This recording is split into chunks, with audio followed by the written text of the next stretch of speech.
All right, what's going on, AG? It's been a while since you've left us in APAC and you've gone over to the CDL.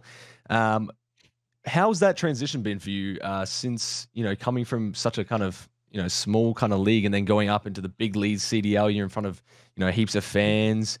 You're getting a name for yourself. Like, what's that transition been like for you? Honestly, man, it's been honestly crazy experience. I mean, obviously, like coming from a region which obviously isn't as big as the league. Obviously, a very big change.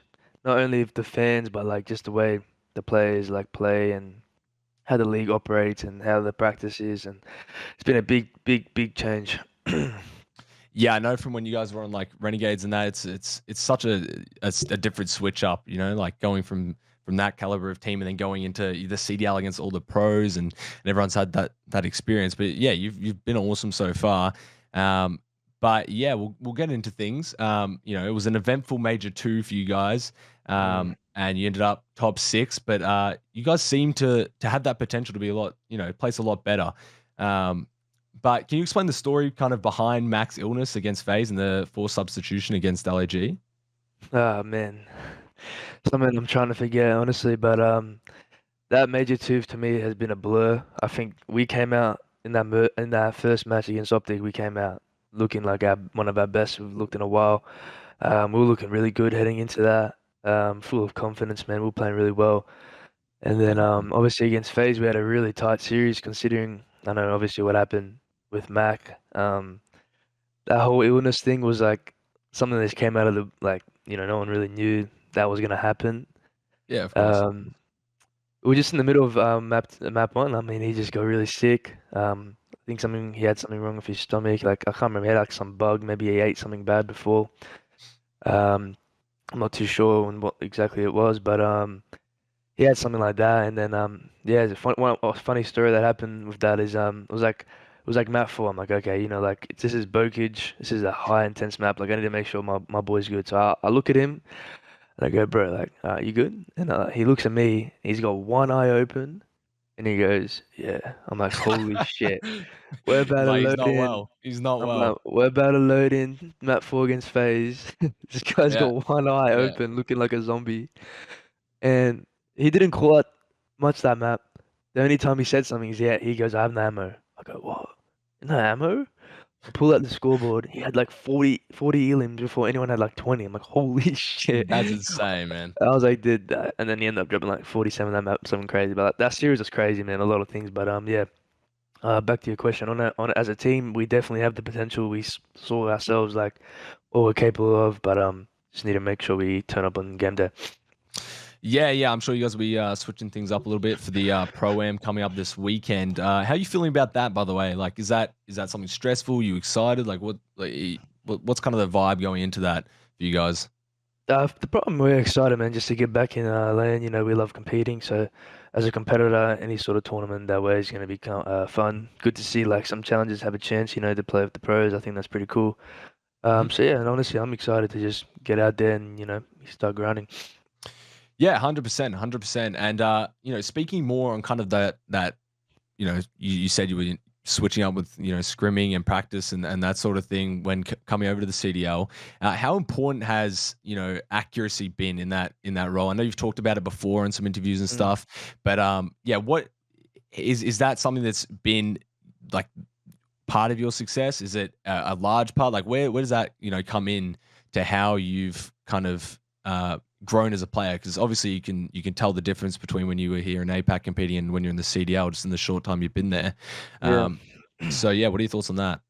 Lamar's had a big part of our success. I mean, he's honestly like one of the best, if not the best leaders in the game. I think he really knows how to bring the best out of people. And he the type of person like he's the type of person that will tell you how it is. He wouldn't just tell you because he just wants to like make you feel good or something like that. He would tell you to make you a better player for yourself and for the future and for your team. He's helped, especially me and Dante. I mean, because we're just two rookies with obviously talent that just need the right guidance to like put us in the right format. I think he's had a big part in that. Honestly, we have been very grateful to have him, considering the like circumstances of us maybe not playing as well, we've been honestly like on the right trajectory of just doing well. Yeah, 100%. And I mean, you need that kind of rock there in a team that's going to be able to, help you guys out and to be able to solidify you guys. And I think it's worked out really well for you guys coming into this year. So yeah, that's been Yeah. awesome to see for sure. But how do you what are your thoughts on different kind of internet personalities or people involved in the CDL that kind of comment on different rosters and how they should change, and if you guys kind of are falling behind in the league or up, like with all this noise going around with them talking to you, well, not talking to you, but talking about you, does that get to you? Do you block it out? Do you not listen? Like, how does that kind of impact how you feel as a player? I mean, personally, I mean, everyone has their own opinion. That's fine. Like everyone's gonna have their own opinion. I mean, I don't really look too deep into it. At the end of the day, man, it all only matters what you and your team think. I think honestly, like that stuff is just yeah, I don't really let that stuff like get to me, or I don't really think about it at all, to be honest. I find some of the stuff amusing as well. I think it's just Yeah. like some things are just funny, like it's just to me it's like entertainment. It's nothing too serious. People have their opinions. It's just how it is, like every sport has something like that. But yeah, no, nothing at all. I mean, after this major two, I think we've definitely shown people that what we're capable of is just about now bringing that consistency. Oh, 100%. And that's the most important thing as well, right? Like, you guys are rookies, as you said. You got half your roster that is, brand new to the league. It's not going to be easy for you guys to just go in and be consistent every single match, no matter how much practice you put in. So, yeah, we see the potential, and it's definitely there. So, yeah, you guys have done awesome so far. But you guys are currently tied for in the CDL in that sixth place with 70 points. You, LA Thieves, and Florida. How do you kind of feel about that? Going to champs, solidifying that spot. Where do you see that going? Honestly, we just obviously just been practicing very hard. We're focusing on just taking this program as like just making sure that we can kind of test our gameplay, making sure that our practice is coming into play, sort of thing. And then we've got the league matches coming up. I think it's like a week after that. So those are something that we're going to really focus on. I think this split is a good split for us. I mean, we have a really good chance of doing well. So hopefully we can just put all our practice, all our hard work when it comes up to game day. Yeah, 100%. I mean, you guys have the program to show it. So yeah, onto more of how the game's been progressing. Obviously, they GA'd the Volk. How do you kind of feel about that? Obviously, there's a lot of GAs that go on in Pro COD, and kind of amateur COD follows that. But do you think that there's kind of an overboard on GAs at the moment? Do you think it was a good GA? Do you think that it should be kind of a 3-gun meta? What are your thoughts on that? Honestly, I think it's a good GA. I think that gun was stupid. Um, Headshot damage is pretty nuts, but yeah, nah, man, that gun was yeah, it was just I don't think it was good. I think the MP40 and the auto is like a good mixture for mm, the competitive side. The Volk was just yeah, that gun was just a bit I don't know. It was just I think it was just a bit too good. yeah, bit of a wild card. Yeah, Some kills just come through. Yeah, hundred yeah. percent. And kind of a question here as well. Back on the weapons, do you think the rat's too strong? Because I see a lot of people getting these insane kills with it because you can just fire that thing. It's pretty much like a pocket SMG half the time. Do you think that should be touched? Do you think that it's fine where it is? Just leave it. It's been in the game for that long. Like, what are you kind of thoughts on that as well? I'm not sure if they have nerfed the pistol, but I remember at one point I was like quite like persistent on getting that thing GA'd or like getting it at least nerfed or something like that because Yeah, it's nuts. It's pretty that thing crazy. was yeah, it was killing me across the map like consistently. I was Mm, like, mm. you know what I mean? Like it was pretty brutal, but nah, honestly I think it's got nerfed, I think, because I haven't been experiencing as much lately, but at one point definitely, yeah, I was considering that to get going. Yeah, 100%. And more on the topic of GAs as well. The trophy system. No, you came in, it's been, what, 6 months into the game, it gets GA'd. Obviously, there's certain hills where nades are insane. You've got that Tuscan in maps Mm. where you just get naded out every 2 seconds and it's super hard to hold. Do you think that there's going to be room for maybe trophy systems to get used, maybe limits on them, that sort of thing? Or do you think it's just, yeah, it's kind of there, you don't want it in the game, it's gonna, affect how you've been playing the game all year, it's gonna throw it up too much? Yeah, I think that's one of the main things. I mean, we've been playing all year without it, Mm. and then just putting it in will just change a lot of the way heals are played. I mean, some heals you honestly probably won't be able to break without good grenades. Like that Tuscan P3, if someone's back square, just has a trophy on himself and just popping Yeah, his head up and down, you yeah, probably won't exactly. kill him that whole hill. So like, I think not having trophies in is a lot better. Yeah, 100%. And I feel like I see a lot of players, having like nade lineups and certain things where they have certain Mm. strats where it's just off the break, they'll throw nades, and their whole break kind of depends on that. So, yeah, I think that's a pretty good take on it, and it's interesting to hear that thought, and it kind of leads me on to my next question about Berlin. Obviously, they just added in control. Um, have you guys been scrimming that? Is that something that you guys are kind of looking forward to in the rotation? Is it something a bit weird? Like, what are your thoughts on that? Um, so yeah, just Berlin control. What is the overall thought on Um, that? Honestly, it's just good to have a third map.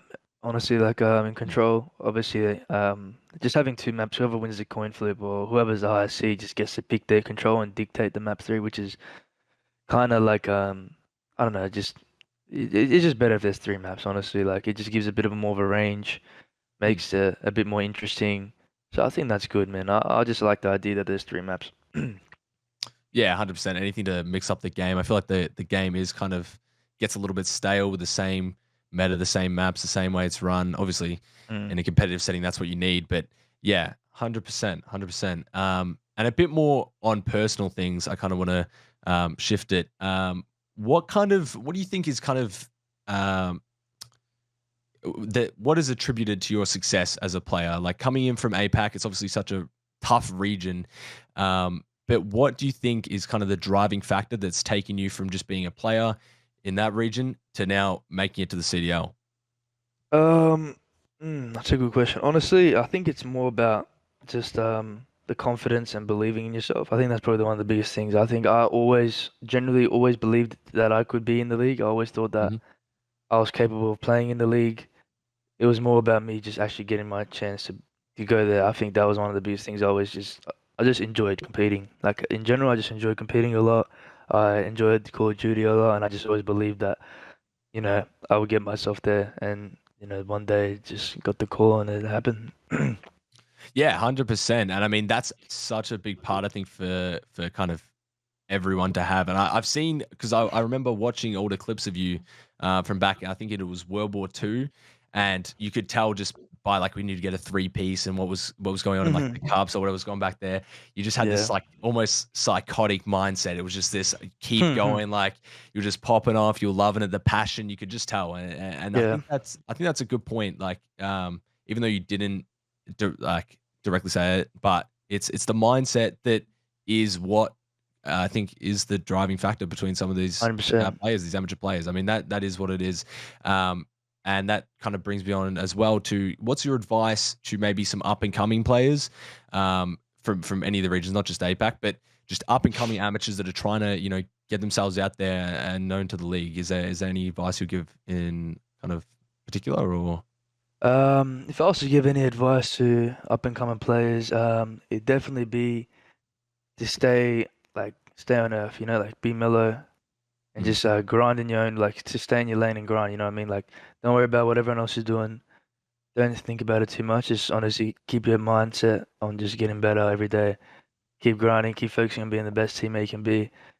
Because sometimes no matter how good you are, if you can't be played with, people just won't want to play for you, you know what I mean? Like that's just how it is. You gotta be on down to earth and just ready to grind.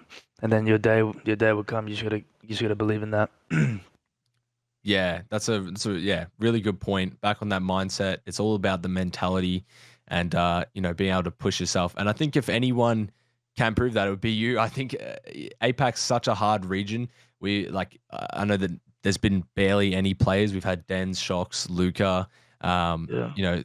just a couple of players that have a handful of players that have been able to go over and compete and all that.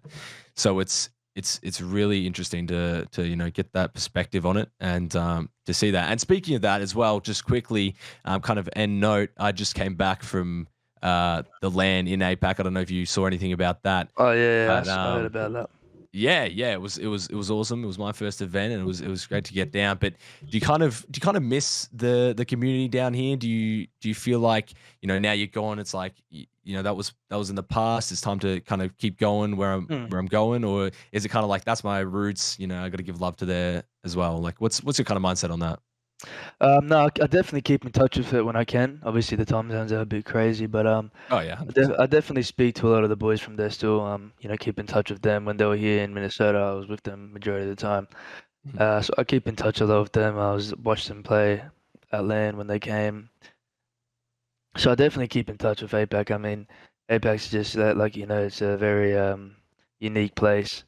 Has a lot of different characters, a lot of different people. Yeah. But at the end of the day, everyone enjoys playing Call of Duty, and everyone's very passionate over there. Um, but yeah, obviously, playing over there and playing here is a big difference. A lot of people that play over there play as like a second hobby, maybe third like hobby, like but people over here dedicate COD full time. So like that's one of the biggest differences from our region and any other region. But no, yeah, I definitely keep in touch with APAC. Yeah, yeah, and I remember chatting to some of the teams that came back, like Point Blank Mind Freak, the Renegades roster. They all said the same thing. It's such a switch up when you come from APAC and versus these NA teams and these EU teams that have been dedicating all this time, to playing the game and really improving their craft. So Mm, yeah, it is a bit tough like that. But yeah. um, apart from that, I think that's all I've got. But it was a pleasure, having a chat with you and getting some insight onto how you're going. And all the best with the program coming up. Thanks, brother. I appreciate it.